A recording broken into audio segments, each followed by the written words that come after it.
to the UMHS Professional Development Series on pre and post test.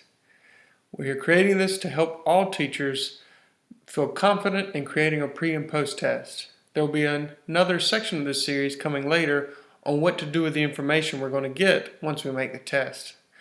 But don't worry about that quite yet. We'll get there. So we're going to start off like any good teacher would with the 5 W's and the H, right? So here we go. Who? All of us. All teachers who have a class within UMHS need to create a pre and a post test.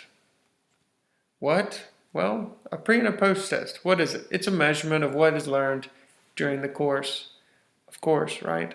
And it also compares what the student knows at the beginning and what they learned at the end. When do we have to do this?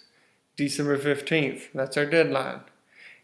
It may not seem like it's too soon, but it's coming quickly. So be sure to pay attention and try to knock it out. If you have questions, contact us. We'll be glad to help.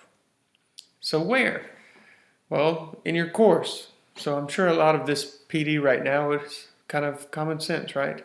So each of your courses needs a pre and a post test. You can create a folder for it. You can create an assignment. And of course, if you have questions from the tech side of things, please contact Ms. Carey, our resident guru of technological stuff, and she'll be glad to assist you. She would also greatly appreciate it if you make them not for a grade. Why? Because since the courses are already established, they already have students in them, things can get a little kind of out of whack if you start making things count for points when they didn't previously. Hope that makes sense. But we'll try to make them not count for a grade. You can always just give them a bonus on another assignment or something to make them feel good about taking a test. Why? Several reasons. SACS accreditation is a big part of it. Student learning. Oh, why does student learning always come after test? We're turning into one of those people. No, not. We'll make sure we do better. As long as I'm never considered to be like a Pearson type, I guess. Okay, but I digress. So, SACS accreditation, student learning, and course effectiveness. All right, so hopefully by design, this is going to tell you where the students are, where they were, and if your course is actually doing something about it. Reasons for a pretest. Makes a good starting point, of course. It's the word pre, right? It gives you something to compare with a post test. Of course, if you didn't have a pre, you wouldn't have anything to compare with a post. And it also tells the instructor about topics that the student is quite confident in or needs a lot of extra help. And it also indicates the student's level of knowledge about the subject matter before, during, and after. So why are we having a post test? Well, first and foremost, it measures what did the student learn in your course. It also evaluates the objectives of the course. If your course is supposed to teach this, and well, hopefully the test is going to reveal that it did a pretty good job of it. It also identifies students who need extra help. If the student's doing poorly on the post-test, well, that means they probably struggled throughout.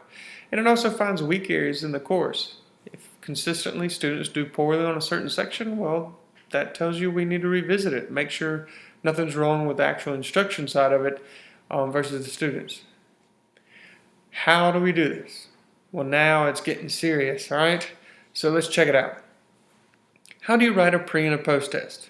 Well, each item needs to be a course objective. Makes sense? Test things that your course covers, all right? So that's easy. Questions can be multiple choice, true, false, and short answer. Why these 3 formats? Mainly because it's a little difficult if you have an essay written at the beginning and end. Well, that's pretty easy on your part to create the pre and post test, write all you know about this subject. But it's kind of hard to compare that and get some good quantitative data. Qualitative maybe, but quantity we need to focus on how are they doing. And we need to be able to look at it and get a pretty good answer out of it. And also just shoot for 10 questions. It doesn't have to be a mile long, right? Shoot for 10 questions based on objectives, and that's a great start. Can it be more? Of course. But we want to have this test with objectives in mind, okay? And you can use it from a test bank that you already have. You don't have to reinvent the wheel when it comes to questions, but make sure they're focused. All right, a little more help from your friends. So identify the objectives you want to test before writing the test question, right? It's always good to have an idea of what you're going to be talking about when you start talking about it. I need to learn that lesson. And both tests need to test the same items. Why? Because you're going to be comparing the pre and the post. Well, if they don't test the same thing, well, that's not going to help you out too much. And also, do it in the correct sequence of the course. What does this mean? Well, in the order that it's covered in your course, try to test the objectives that way. Perhaps your course is designed with a certain level that needs to be achieved. Of course, this is easier to see in math or English or a foreign language where you have to learn a certain skill before you learn another one, but also just kind of the way it's logically laid out. If you do it in the way of the way the course is designed on your test, it'll help students as they work through the test and hopefully do well on it. And also stay away from negative questions. Because, well, we want to know what they know and not what they don't know, if that makes sense. Okay, so always try to phrase everything in a positive sense. And what is our goal? From the pre-test to the post-test, it's shown that a significant increase in learning is 30%, which, well, 30% really isn't that much, but when you think about, hey, if I scored a 50 and now I have an 80, well, that is a big difference. So we're aiming for 30. Of course, this won't be realized until students start taking the pre and the post, and we'll see what's going on. And I think that's about it for this professional development section. Questions, comments, complaints, you will have opportunity to do all of that in the little discussion board that we'll have set up for this.